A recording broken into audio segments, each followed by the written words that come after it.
There are rumours rife on Twitter and elsewhere as well in the media that Billy Joe Saunders and Chris Eubank Jr. could sensationally be back on for the Fury Chisora bill.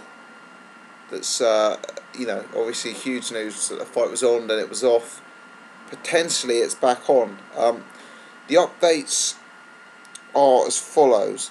So initially the fight was announced, rightly or wrongly, possibly wrongly, the fight was announced. At the press conference it was made clear that Chris Eubank Jr. had never signed a contract, bringing into huge question whether it should have been announced.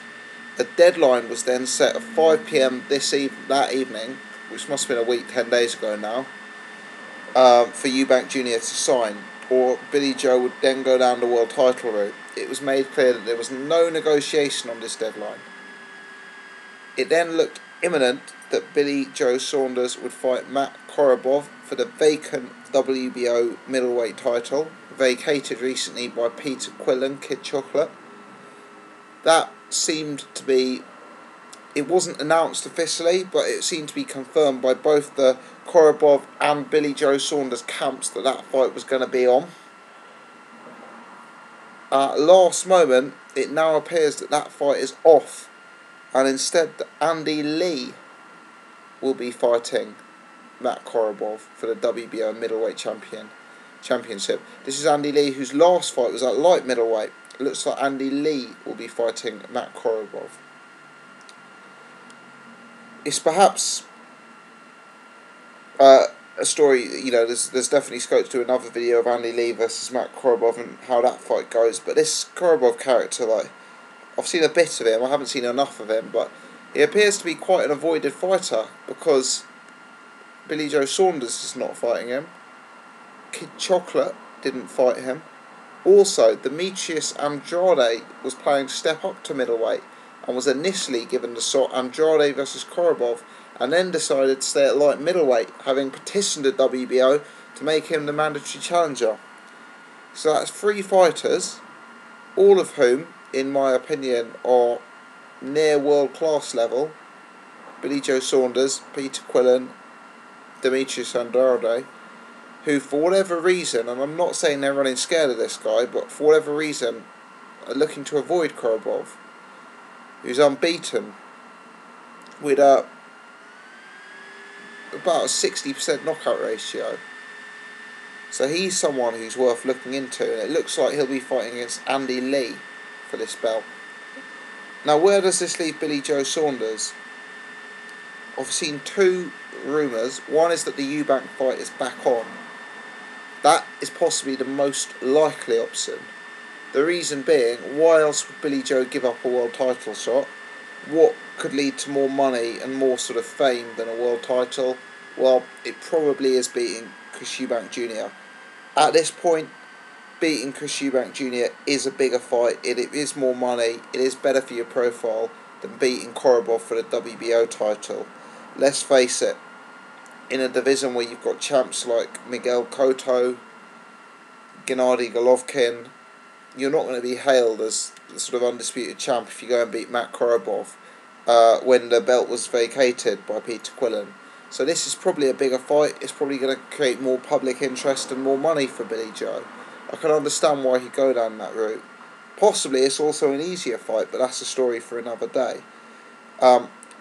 It looks like Eubank Jr. will be fighting on Frank Warren's Return of the Magnificent Seven show in Liverpool against Jez Wilson in an 8-rounder, which is a slight step up for Eubank Jr. in terms of class of opposition, and does suggest it's like a warm-up fight maybe for Billy Joe.